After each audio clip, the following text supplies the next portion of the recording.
Eu vou passar para vocês algumas informações gerais aqui. Bom, então essa aqui é a nossa ementa. Inclusive o formato aqui ficou um pouco ementa, né? O formato do slide cortou um pouquinho, mas a gente vai seguir aqui com todos esses tópicos, né? Desde lá de sistemas de unidades, passando por leis de Newton, conservação da energia, a gente chegou até em rotação. Hoje, especificamente, a gente vai ver um pouco aqui, né? Um pouquinho aqui também. Bom, avaliação. Como é que vai ser a avaliação? Basicamente, ele vai ter a cada tópico vencido na disciplina, no final do tópico eu envio para você um teste, um testezinho, com algumas questões sobre aquele tópico. Você vai ter que fazer as questões, responder e enviar a resposta. No final, você vai ganhar uma nota e no final a média das suas avaliações vai ser a sua nota final. Bom, então aqui estão as referências indicadas pelo colegiado do curso para nós. São aqui esses 3 livros, a bibliografia básica. Todos eles têm na biblioteca, mas quem não tiver o acesso presencial na biblioteca nesse momento também pode acessar os e-books aqui, né, na nossa biblioteca virtual. Aqui a gente está no site da biblioteca, que para quem ainda não conhece, você pode vir aqui em busca avançada e pode buscar os seus livros, né? Por exemplo, vamos colocar aqui Física 1.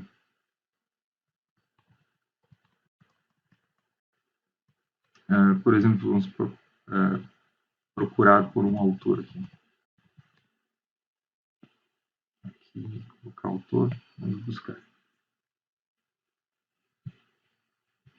Bom, e aqui ele vai estar listando para vocês todos os livros, né? Então aqui tem todo o acervo, o físico e o digital. Aqui, né? Se você quiser somente os e-books, né? Vamos ver quais e-books aqui estão disponíveis. Tem esse aqui, que é a edição 10. Né?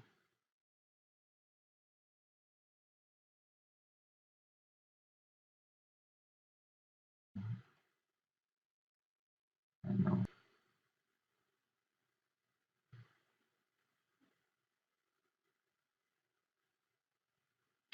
Tem várias opções. Eu não achei aqui, pelo menos nessa primeira página, a 9ª edição. Eu selecionei alguns exercícios hoje para você da 9ª edição. Tem que ver se tem aqui o da 9ª edição. Eu estou usando a versão em papel aqui, por isso que eu peguei esse. Mas, enfim, de qualquer forma, tem aqui a 10ª edição. Então, se você clicar aqui, você vai ter que digitar o seu login e senha da institucional.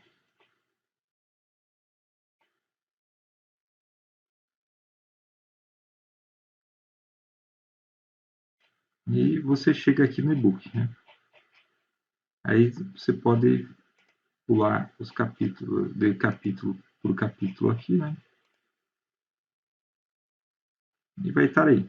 Você pode estar lendo a íntegra do livro. Bom, pessoal, então você pode pegar ali o livro, todas as referências, né?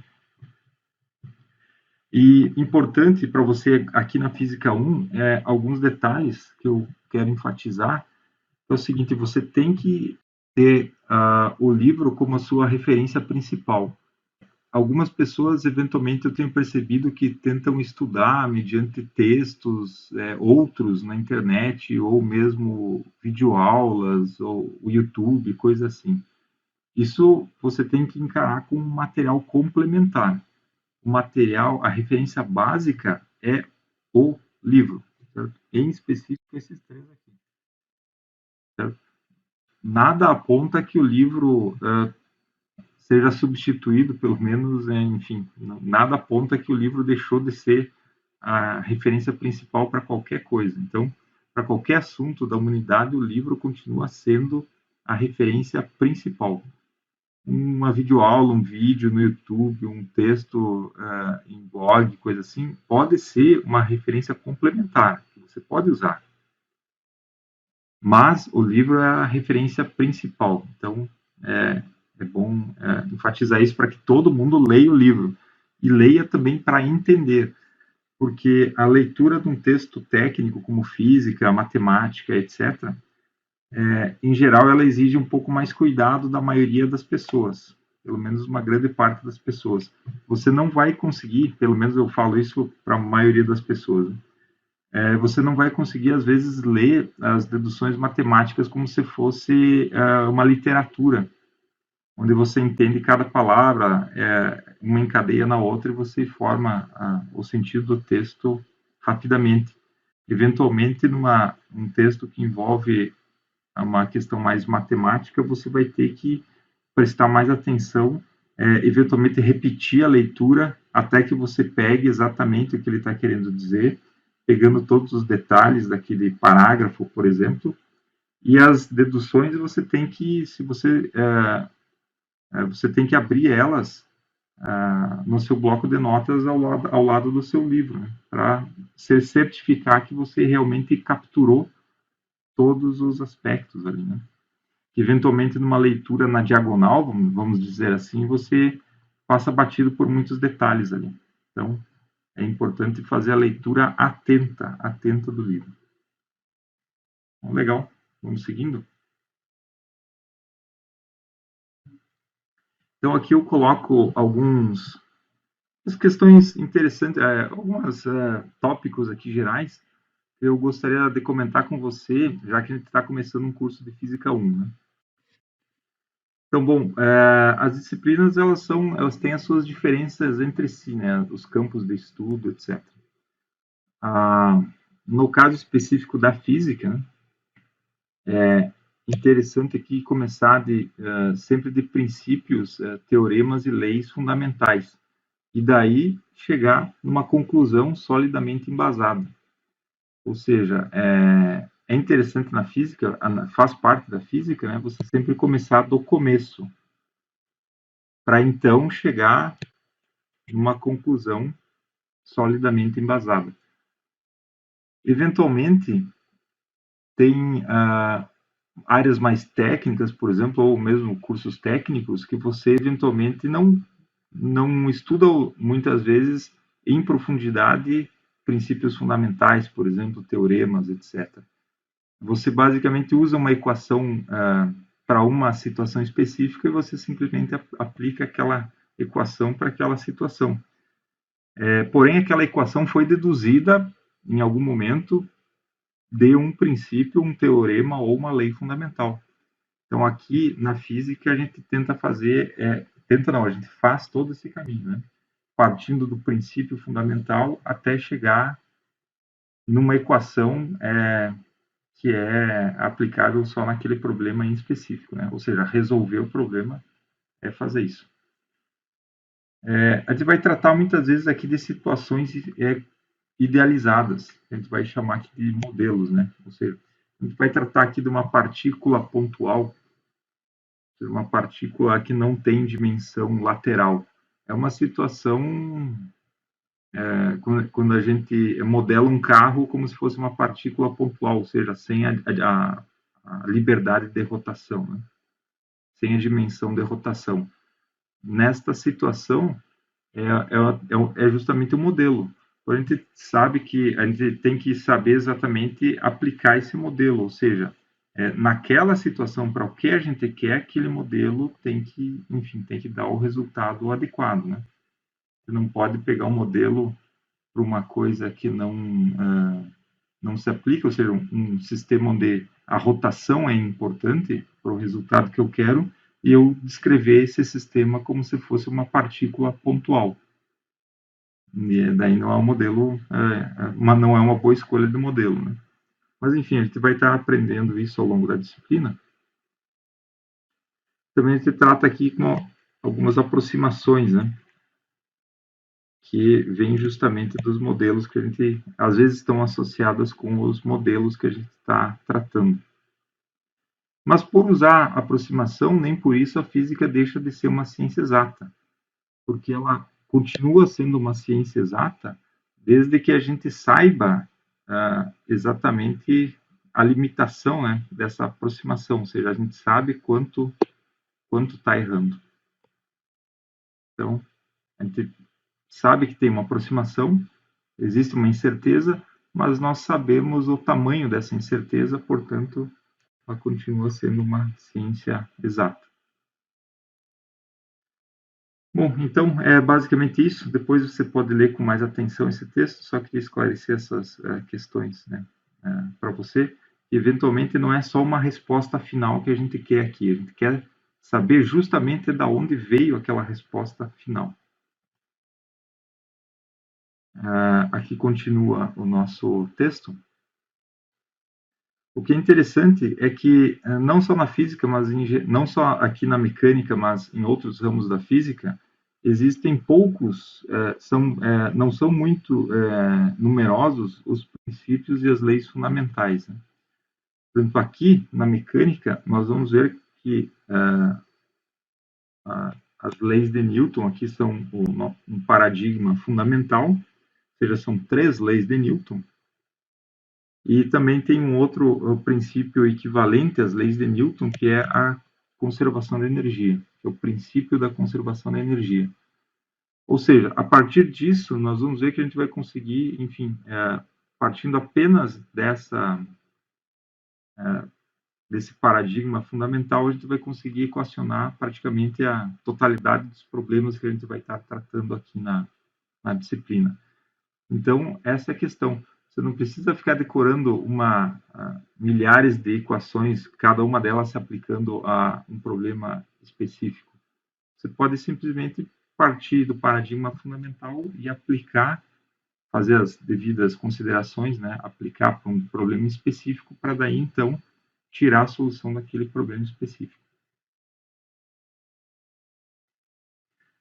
Então, da nossa ementa, hoje nós vamos começar por aqui. Eu tenho um pouco de cinemática também. Vamos começar a tratar dessas questões aqui. Eu vou dar uma olhadinha no chat aqui. Tudo bem? Bom, vamos seguir. Depois a gente conversa um pouco.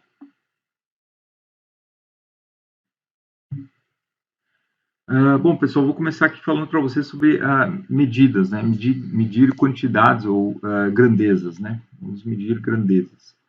Por exemplo, você pode contar as bananas que tem dentro de um caixa de banana, por exemplo. Você pode achar ali que tem X bananas. Ou você pode pegar uma régua e medir o tamanho do seu caderno, por exemplo. Vai ter outro valor, né?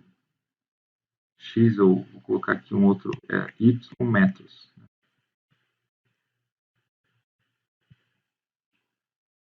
Você pode medir o tempo que demora um determinado evento, né? Você vai ter, por exemplo, Z segundos. Então, basicamente, você tem um valor aqui, né? Nessa coluna aqui, você tem um determinado valor, o valor da sua grandeza, e aqui você tem a unidade. Ou seja, tem o valor e tem a unidade. Então, qualquer medição, né, tem que ter essas... enfim, ela tem essas... é dada dessa forma.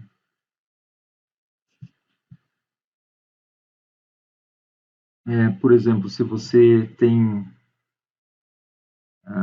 velocidade, vamos colocar assim, a distância sobre o tempo. Então, você vai ter aqui a unidade, né, de metro por segundo. Se você, no futuro, a gente vai calcular o trabalho, por exemplo, a gente vai ver, né, por exemplo, que o trabalho pode ser dado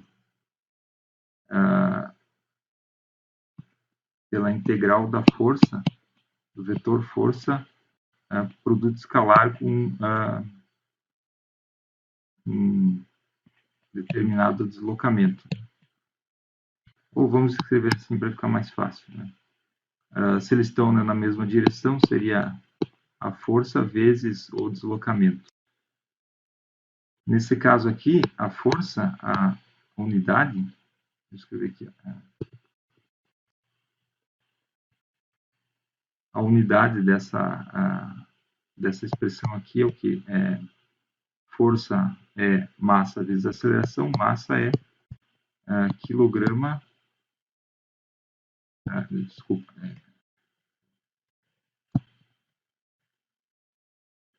quilograma aqui, metro por segundo ao quadrado, vezes o deslocamento, que é metro. Você multiplica as unidades aqui também, vai ficar quilograma, metro quadrado por segundo ao quadrado. Claro que eventualmente aqui a gente vai ficando expressões em unidades tão complexas, eventualmente, dependendo do problema, você pode simplesmente batizar ela de um outro nome, né? Na verdade, isso é feito e várias unidades são constituídas a partir de outras, né? Como nesse caso aqui seria a unidade do trabalho.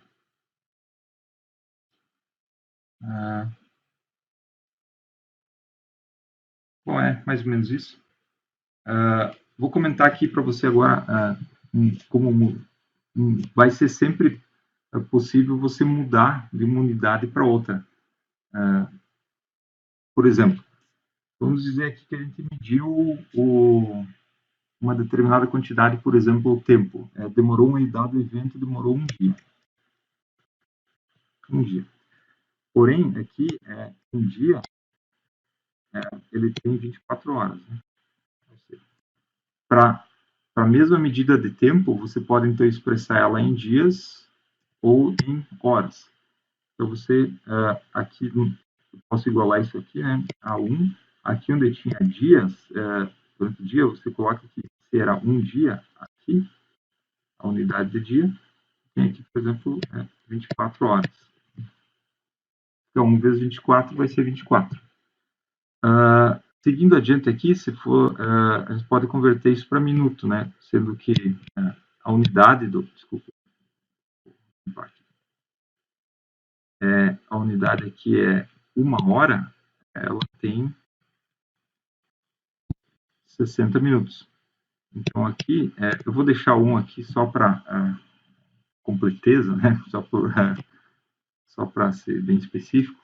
Aí aqui a gente vai deixar 1, aqui a gente vai deixar o 24, e daqui a hora, tem a hora aqui, 1 hora, né? Vou colocar aqui 60 minutos. E assim sucessivamente, né? Por exemplo, aqui 1 minuto é igual a 60 segundos. Portanto, essa expressão aqui, eu vou passar ela aqui para baixo, vai ficar 1 vezes 24 vezes 60, e aí 1 minuto aqui, eu vou trocar por 60 segundos. E assim sucessivamente, né? Aqui teria que multiplicaria aqui, né? Daria um valor bastante elevado aqui de segundos, né? Que compõe um dia.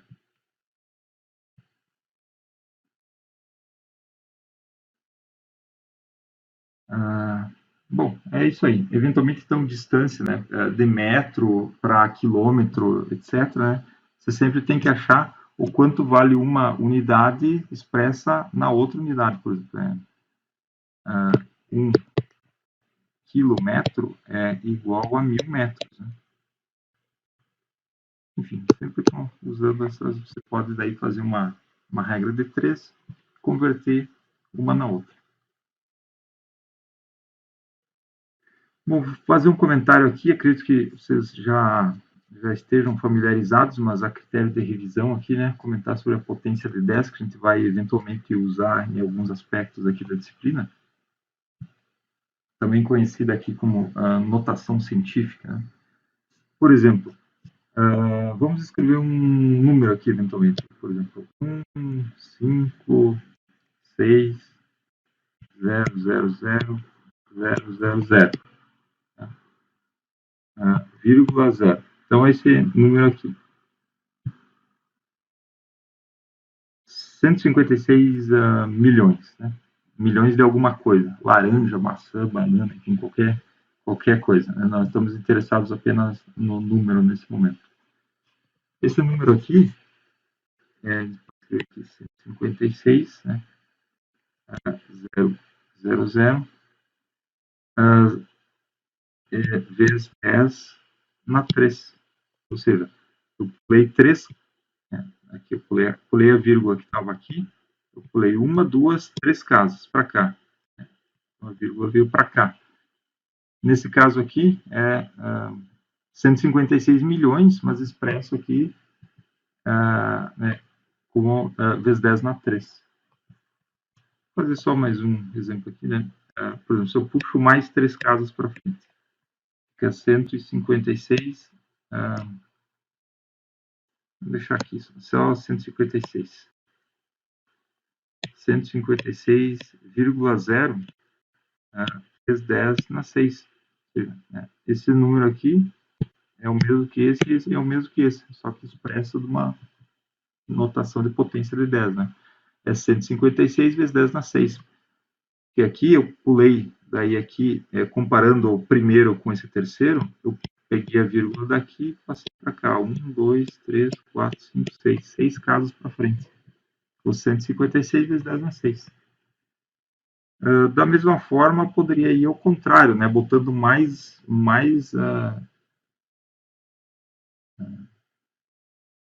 zeros, né? E botando a potência negativa. Por exemplo, um outro exemplo. Por exemplo, 0,0001 metro. Isso é, se a gente for expressar aqui em potência de 10, isso é 1 vezes 10 na menos 4 metros. Porque eu passei aqui, né? 1, 2, 3, 4 casas, trouxe a vírgula 4 casas para trás. Então, é 1 vezes 10 na menos 4 metros, é 0,0001 metro. E assim sucessivamente. Essa aqui, então, é a nossa potência de 10. Nós vamos, eventualmente, usar, o livro usa bastante, todos esses livros básicos,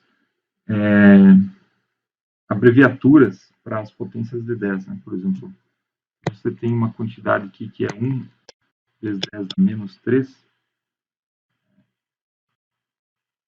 seria 1 milho, né? 1 milho. Isso aqui é igual, aqui vai confundir você, vou apagar aqui. Isso aqui é igual a 1 milho. Às vezes a gente encontra dessa forma, escrito no livro. Né? Por exemplo, 1 vezes 10 na menos 6, isso aqui é 1 micro. 1 vezes 10 na menos 9, isso aqui é 1 nano. Nano, né, da nanotecnologia, ela lida com dimensões que são entre 1 e 100 nanômetros, ou seja, da ordem de 1 vezes 10 na menos 9 do metro. Nanotecnologia, nanociência. Também tem o pico, 1 vezes 10 na menos 12, que é 1 picômetro, enfim. Aqui, 1 picômetro já é, enfim, já está ali né, dentro na dimensão do átomo. Né? A dimensão, quer dizer, o átomo como um todo é mais que o picômetro, né? Você já está ali na dimensão intraatômica. Bom, por completude, né, vamos escrever aqui, 1 vezes 10 na 3 seria 1 quilo. 1 quilo. 1 vezes 10 na 6, que é 1 mega. Bastante usado na computação, né? Unidades de memória, etc. 1 vezes 10 na 9 é 1 giga. E 1 vezes 10 na 12 é 1 tera. Bom, isso aí, então.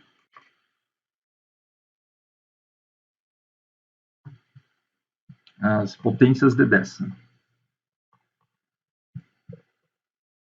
Bom, vamos seguir adiante. E agora, especificamente, a gente começa a falar de algo mais relacionado à dinâmica propriamente dita, o movimento retilíneo. Você vai tratar aqui especificamente nessa aula só de um movimento unidimensional, ou seja, a gente vai tratar aqui uma partícula se deslocando apenas em uma dimensão, um sistema de coordenadas unidimensional. Você vai tratar aqui de uma partícula pontual, ou pontual, como alguns livros colocam. Mas se a gente já fala partícula, já está subentendido aqui que é uma partícula pontual, ou seja, ela não considera a rotação. Uma partícula que não apresenta essa a dimensão, né, para ter rotação. Bom, antes de mais nada, se é um sistema unidimensional, por exemplo, a gente pode definir aqui um sistema eixo X. Por exemplo, se eu tenho aqui eventualmente um ponto aqui, vou chamar, por exemplo, de x1, e aqui eu tenho um x2. Se eu quero saber essa distância aqui, né, vou colocar aqui como Δx, isso aqui é x2 menos x1. Então, x é x2 menos x1.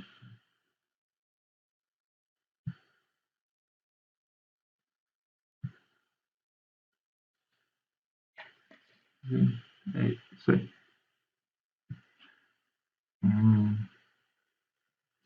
Certo. Vou falar aqui para vocês sobre a velocidade média, definir a velocidade média. Eu vou desenhar aqui um gráfico, fazer um gráfico nos 2D. Por exemplo, aqui nós temos, por exemplo, um deslocamento assim, aqui no tempo e aqui em posição. E aqui vamos supor que nós começamos aqui de x1, e aqui é no tempo 1, e vai aqui até x2 no tempo t2. Então aqui nós temos um ΔT, né, que é t2 menos t1, e aqui, daqui até aqui, nós temos um ΔX. Nesse caso aqui, a velocidade média é o x no tempo t2, ou seja, o x2, menos o x no tempo t1, que é o x1, dividido pelo t2 menos t1, que é o ΔT. Deixa a cortina aqui que está batendo o sol.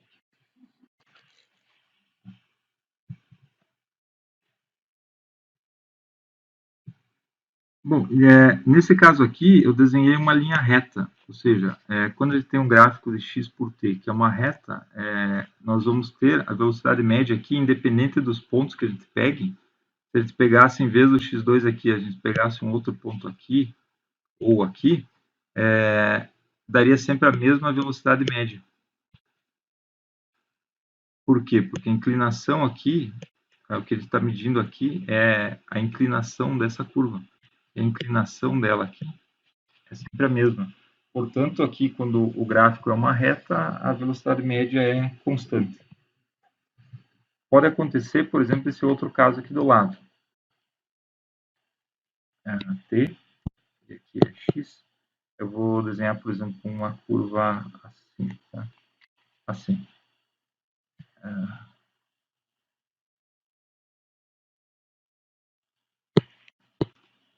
Põe até aqui em cima. X. Então, vamos pegar aqui o ponto inicial e o ponto final. Se eu quero saber a velocidade média que um determinado objeto, uma partícula pontiforme, a velocidade média que ela teve ao longo de todo esse trajeto, ou seja, no início aqui ela andou mais rápido, depois ela freou, ela começou a andar um pouco mais lentamente, depois andou um pouco mais rápido e chegou aqui. Mas qual a velocidade média? Basta você pegar o ponto inicial e o ponto final, né? traçar uma reta, então aqui você pode pegar aqui o seu T2, aqui é o T1, seria 0, aqui é o x1 e aqui é o x2. Então, nesse caso aqui, a velocidade média também é x2 menos x1 sobre T2 menos T1. Porém, nota o seguinte caso, a velocidade média aqui é de todo o trajeto. Se você fosse pegar um outro ponto, por exemplo, eu quero saber a velocidade média entre esse ponto aqui, o ponto inicial, e esse ponto aqui, por exemplo. Aí, essa velocidade aqui média é outra, entre esses dois pontos. Então, aqui eu vou colocar um x1b, por exemplo. E aqui um t1b, só para não confundir, tá? Então, a velocidade média b aqui, né, vou chamar, é x1b menos x1 dividido por t1b menos 1. Ou seja, nesse caso, aqui a velocidade média desse ponto é maior do que desse aqui. Então, basta, se você quer saber a velocidade média aqui dessa curva entre dois pontos, é só, enfim, traçar a reta, né? Tirar a inclinação da reta. Essa é a velocidade média. Vamos seguir, então. Vamos tratar aqui agora da velocidade instantânea. Velocidade instantânea. Bom, vimos a velocidade média e agora vamos ver a velocidade instantânea. Eu dei aquele exemplo para você da velocidade média, né? Então, eu só vou recapitular aqui nesse slide a velocidade média. Você tem aqui um trajeto assim, que é x aqui t. Quer saber a velocidade média? Você liga os dois pontos, né? E calcula a velocidade média. Agora, se você quer saber a velocidade num intervalo de tempo menor, como é que você faz? Você tem que começar a puxar esses pontos aqui mais para perto da curva, do ponto da curva que você quer conhecer a velocidade. Por exemplo, vou desenhar a curva aqui de novo. Estava aqui, né? Então, se você pegar e puxar o ponto, por exemplo,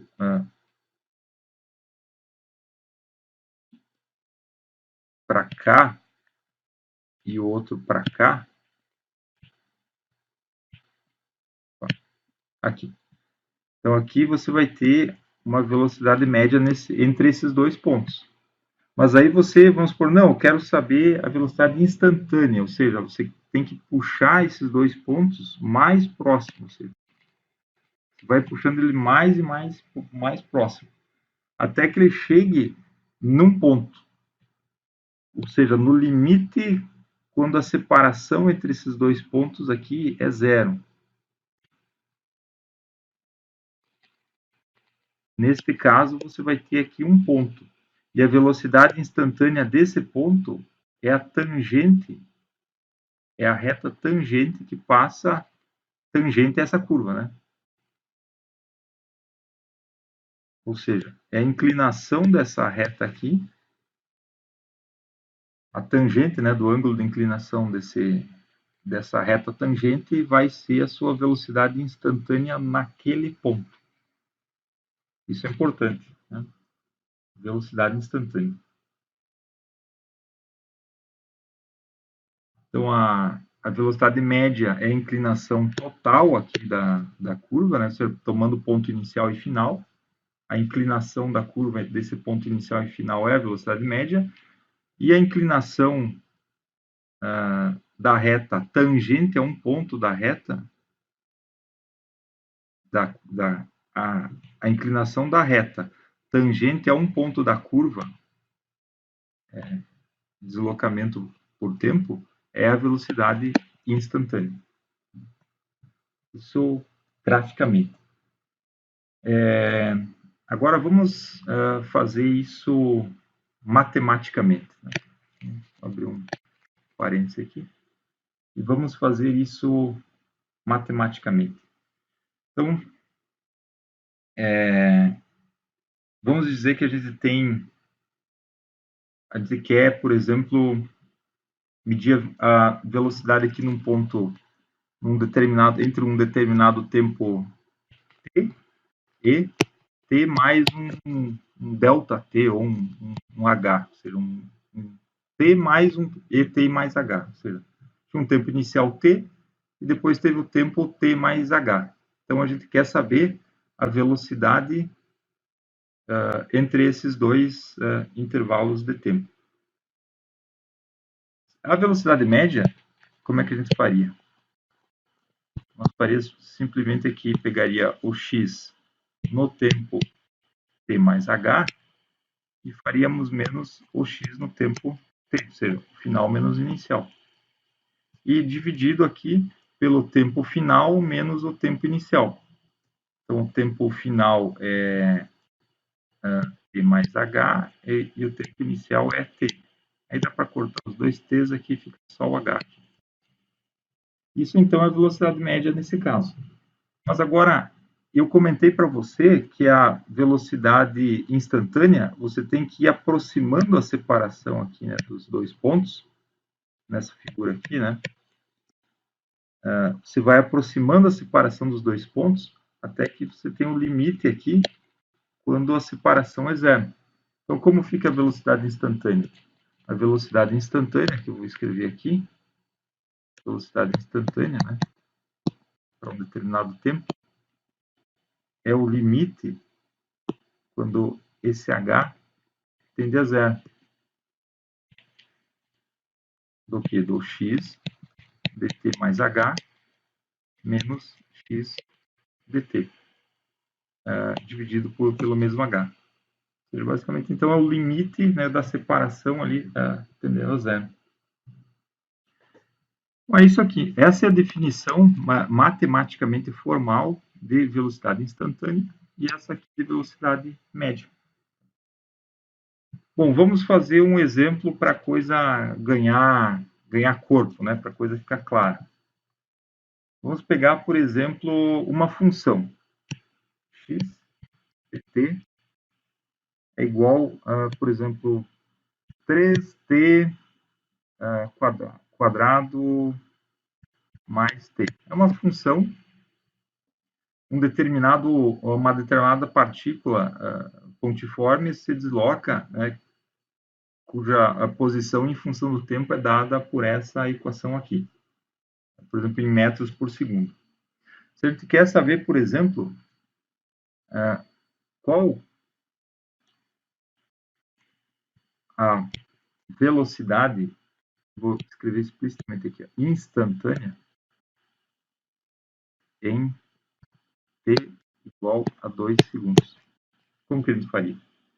Vamos para a definição, né? Qual a definição? Essa aqui. Então, vamos lá. A velocidade, né, todo o tempo é o que? Limite, desculpa, não tem força do ar. Quando h tende a zero. É limite quando h tende a zero. Vamos substituir agora a função, né? O primeiro termo aqui é x t mais h, x dt mais h. Então, nesse caso aqui, fica 3, aí onde tem o t, vamos colocar o t mais h. T mais h ao quadrado, mais o t. Só que o t é o t mais h. Menos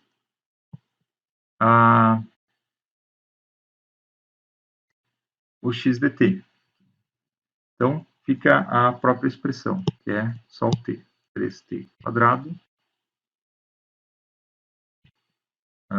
mais. E aqui dividido por h. Vamos aqui, mais um passo. Bom, aqui, para facilitar, aqui vamos abrir esses termos quadrados aqui.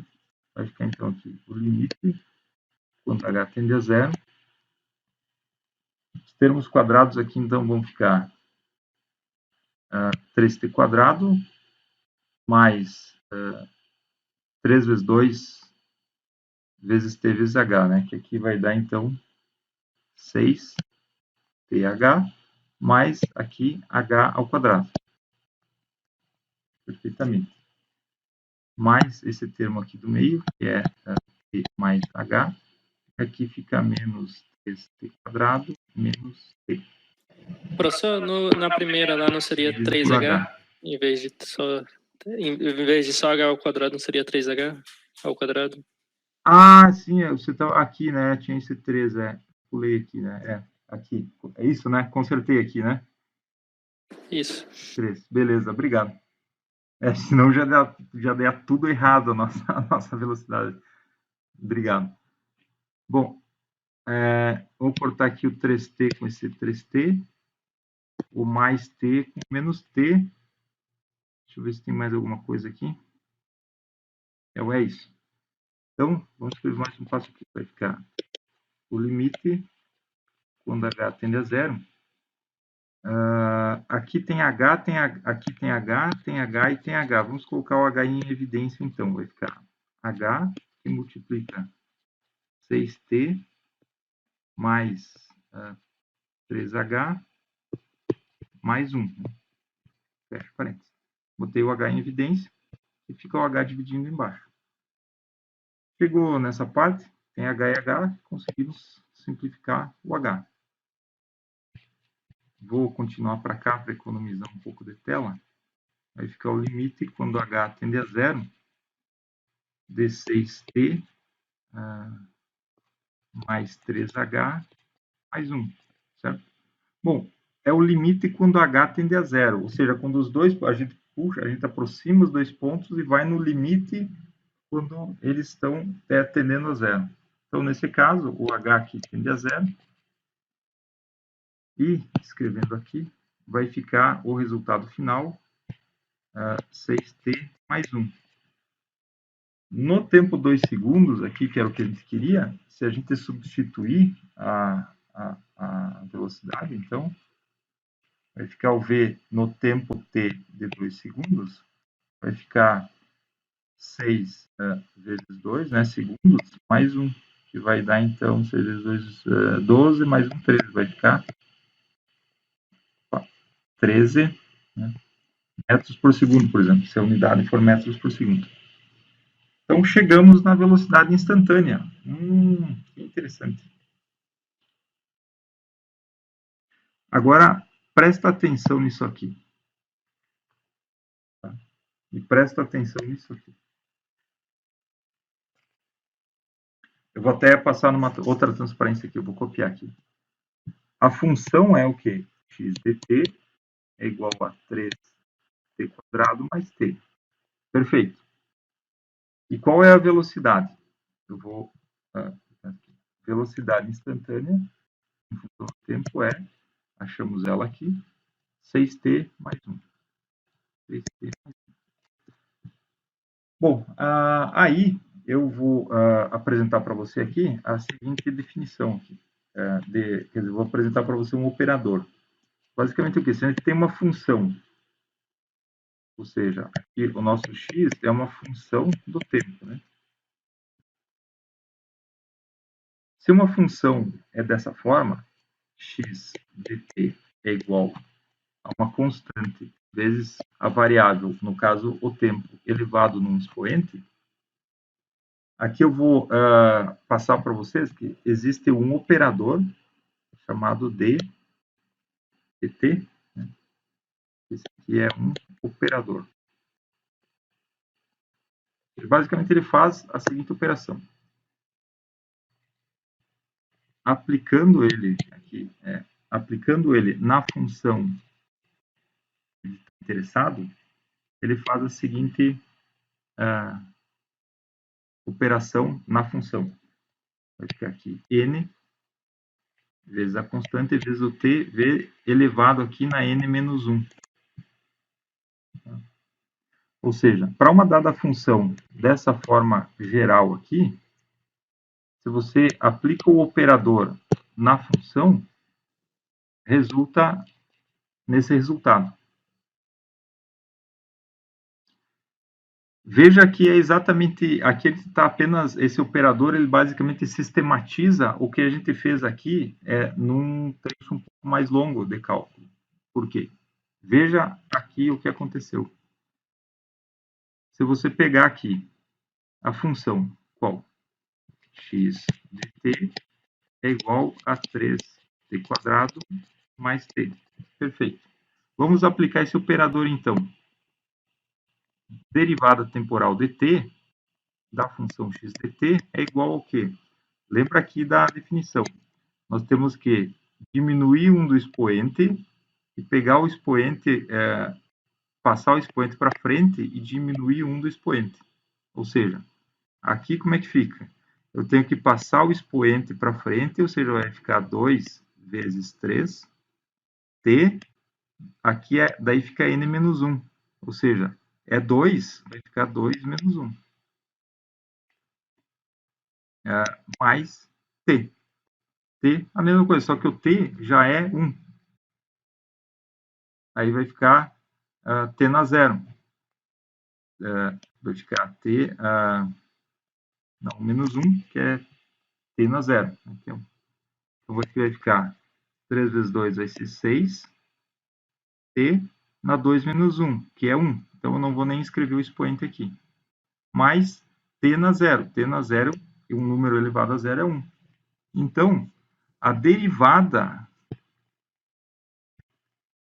da função x de t em relação ao tempo é 6t mais 1, que é exatamente aquilo que a gente achou ali, né? Ou seja, a derivada temporal do x, ou seja, a derivada de x em relação a t, é a velocidade instantânea.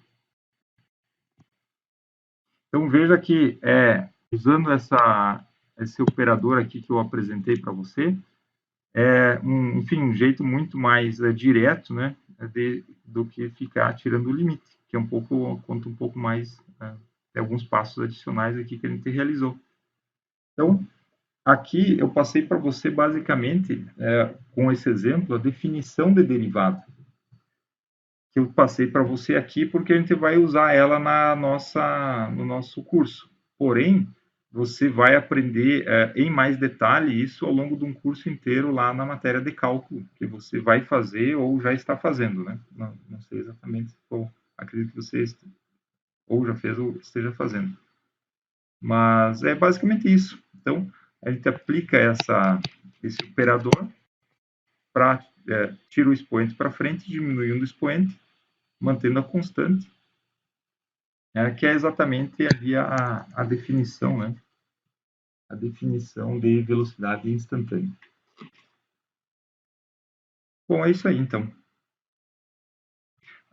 Vamos fazer alguns exemplos, então, pegando essa nossa definição aqui, né? Ou seja, a derivada temporal de uma função aqui é n, que é o passo o expoente para frente, né? Vezes a constante que eventualmente multiplica a variável, e aqui a variável fica no expoente n menos 1.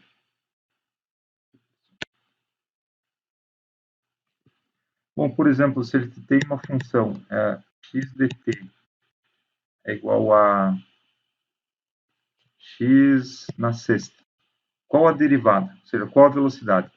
A velocidade instantânea é igual a dx de t é igual a 6x elevado na 6 menos 1. É assim. Aí bastaria... desculpa, estou confundindo aqui. Tempo, né? Desculpa, confundi vocês. Vamos supor que ele tem uma outra função. X dt é igual a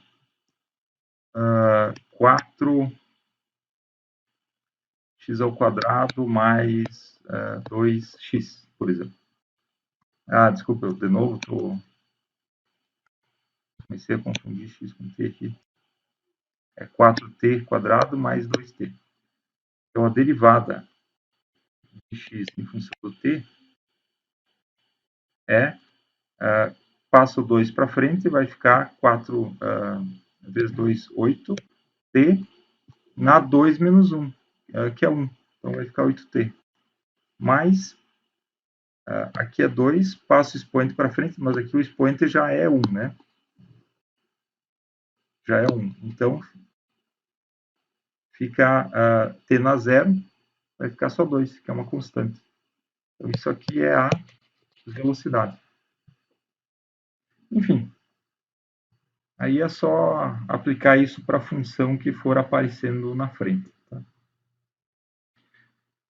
Bom, se isso é a velocidade, né, então vamos colocar aqui. X dt é a posição. A velocidade instantânea é a derivada temporal do x dt. E, por sua vez, a aceleração é a derivada temporal da velocidade. Se a gente substituir a velocidade aqui, a gente vai achar aqui que a aceleração é a derivada segunda, né? É a derivada segunda, ou seja, deriva duas vezes a posição. Essa é a aceleração.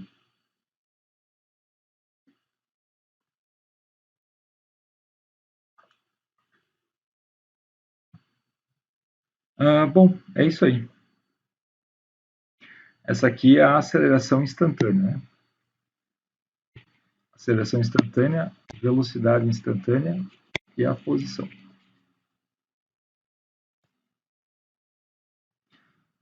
Bom, tem a aceleração média, né? Por exemplo, a aceleração média a gente pode obter da mesma forma como a gente já tinha obtido antes, né? Ou seja, pega dois pontos, né?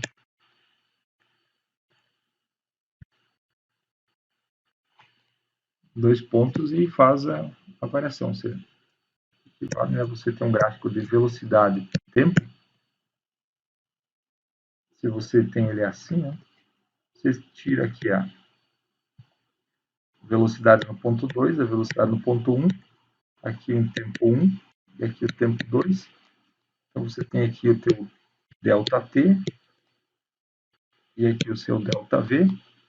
E você coloca aqui, né, para tirar a sua aceleração média.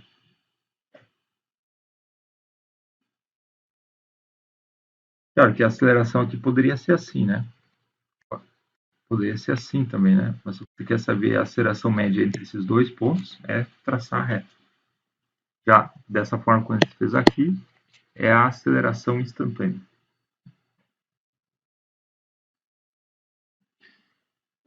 Bom, nós vamos comentar sobre um caso particular muito importante, que é quando a gente tem algum sistema, alguma partícula, ela apresenta aceleração constante.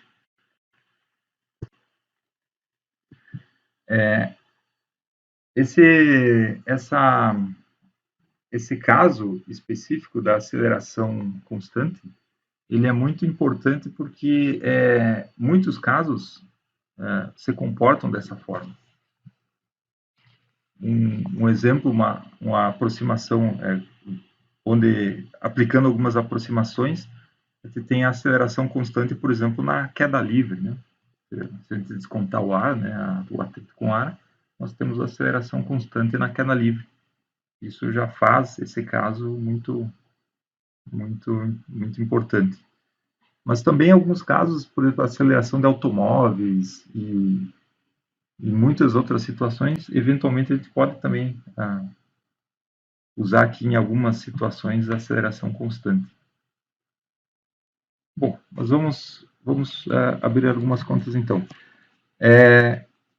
Como eu comentei ali naquele gráfico, né, se você tem aqui um gráfico de velocidade por tempo, e você tem a aceleração constante, então você tem aqui, por exemplo, o nosso T1 e o tempo 2. Tem a velocidade 1 e aqui a velocidade 2. Então, nesse caso, a aceleração média é a ΔV por ΔT, que a gente já escreveu, né? T2 menos V1 dividido por T2 menos T1. Perfeito. Só que nesse caso aqui eu posso isolar, por exemplo, dessa forma aqui. Vou colocar V2 menos V1 e vou passar o tempo multiplicando a aceleração. Vai ficar a aceleração média vezes T2 menos T1. Bom, nesse gráfico aqui, a gente começou aqui com o nosso T1, por exemplo, a gente poderia trazer aqui o T1 para cá, por exemplo. Poderia, em vez daqui, deixa eu apagar aqui, para a equação ficar igual ao que está no livro. Se eu colocar aqui V1 aqui, e o T1 aqui, T1 inicial aqui é igual a zero. Então, a gente poderia colocar assim, V2 igual a V1 mais 1A vezes o T2. Né? Está só aqui. É o nosso T2. Ou seja, a gente basicamente achou essa equação que o livro coloca assim, V é V0 mais AT. Se você olhar no livro, vai estar escrito com essa anotação aqui, ou seja, ele só está chamando, o que a gente chamou de T1, ele chamou de T0, né? Mas de V0 a gente chamou de V1, mas é a mesma coisa. Bom, então, temos a nossa expressão V igual a V0 mais AT.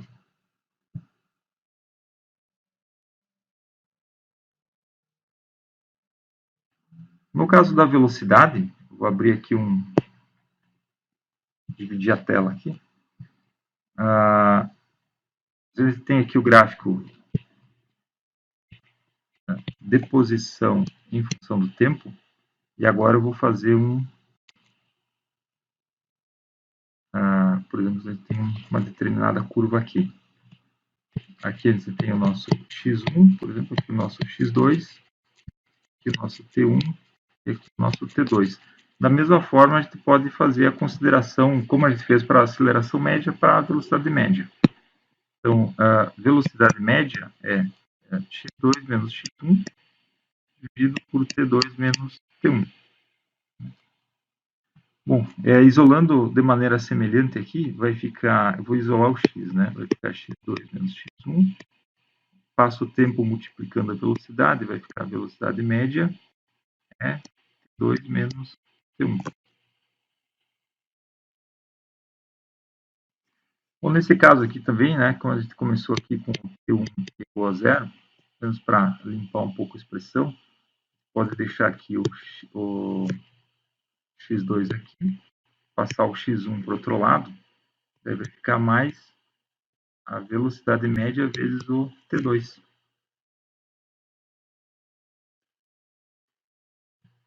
Só para deixar, a gente chamou aqui também de 1 e 2, só para deixar da notação igual que vocês vão encontrar no livro, mas é a mesma coisa, desde que a gente esteja definindo, né, como a gente está fazendo, só vou escrever aqui para deixar uma expressão mais familiar, né, com o que a gente vê no livro, x é igual a x0 mais pt.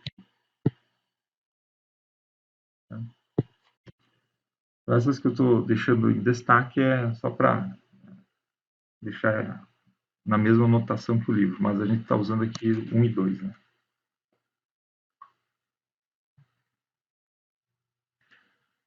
Bom, é isso aí.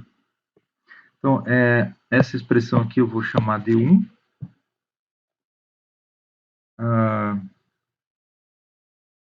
Essa aqui a gente pode chamar de 2. E agora vamos adiante.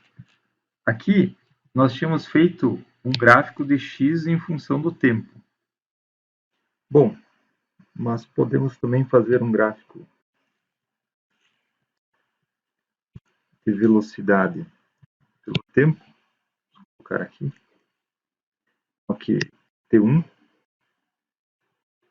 T2, V1 e V2, onde a velocidade média,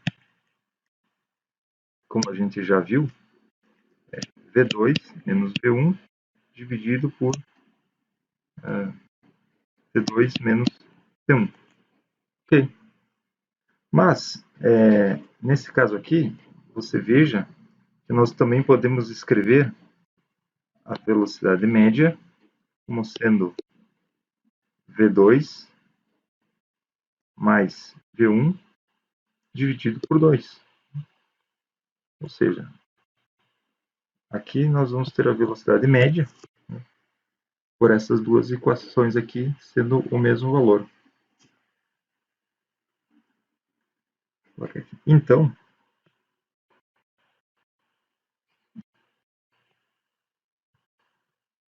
velocidade média é o meio da velocidade final menos a velocidade inicial. Nesse caso aqui, velocidade inicial e final é o V1 e V2. No nosso caso, né?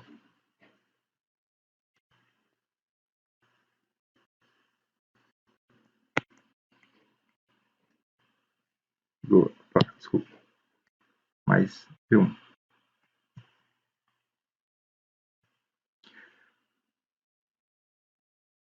Bom, pegando a equação 1, que a gente já tinha determinado, que é velocidade V0 mais AT, aqui é a equação 1, nós podemos pegar a equação 1 e colocar na equação 3, sendo que nesse caso aqui, no nosso caso, para deixar a mesma notação, né, a gente estava chamando V1 de V0, V0 é a notação do livro, só para deixar com a mesma notação, né, vai ter aqui então V igual a V2, colocando aqui 1. Não batizamos aqui, vamos chamar essa aqui de equação 3. 1 em 3, a gente vai ter velocidade média é 1 meio. Aí, onde tem o V, vamos colocar a expressão do V aqui da equação 1. Vai ficar V0 mais AT, mais na equação aqui seria o V1, que no caso a gente está usando a notação do livro agora, vamos chamar de V0. Então,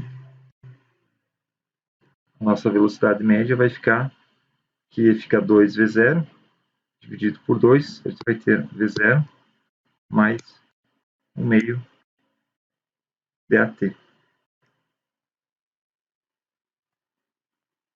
Que essa aqui é a equação, vamos chamar de equação 4.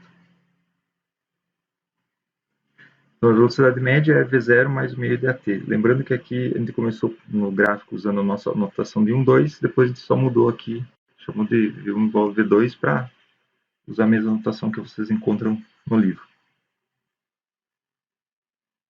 Bom, agora vamos usar a equação 2. Nossa equação 2 é x é igual a x0 mais pmt. Essa aqui é a equação 2. Tá? E aqui temos a equação 4, que a gente acabou de deduzir, que é m V0 mais 1 meio DAT.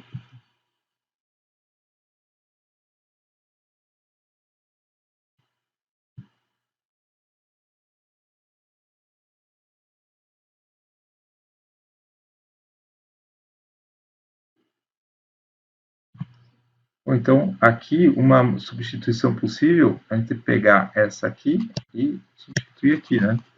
Ou seja, pegar a equação 4 e substituir na equação 2. Então, a gente vai ficar com x, x0 mais Vm. Vm, então, agora é V0 mais meio dAt vezes T. Vamos abrir essas expressões aqui, vai ficar x igual a x0 mais V0t mais meio dAt ao quadrado. Então, essa aqui é a nossa expressão 5. Então, essas que eu estou destacando aqui são expressões que a gente vai usar bastante na cinemática, né? Todas elas válidas para quando a aceleração é constante.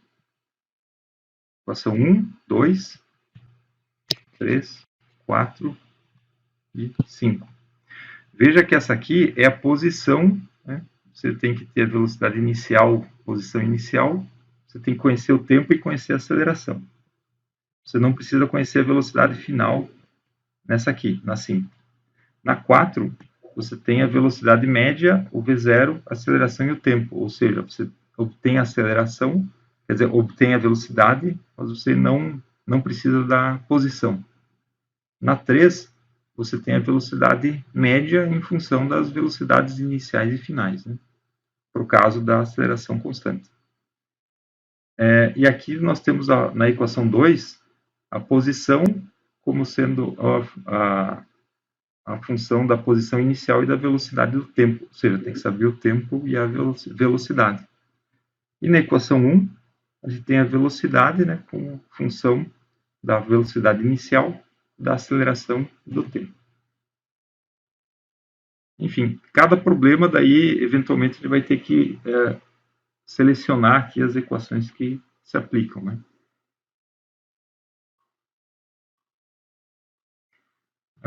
Graficamente, vamos fazer mais uma vez um gráfico aqui de posição em função do tempo. Vamos supor que a gente tenha uma partícula que se desloca no espaço e forme aqui, tem essa trajetória. O gráfico de velocidade, ele vai ser, se a aceleração é constante, a velocidade aumenta de forma linear. Ou seja, aqui, né, tem um ângulo não muda, sempre mesmo. Ou seja, inclinação constante. E se a aceleração é constante, vai ser basicamente o gráfico, seria aqui uma reta, né? Aceleração constante, velocidade aumenta linearmente, e aqui a velocidade crescendo, quer dizer, a posição crescendo no tempo.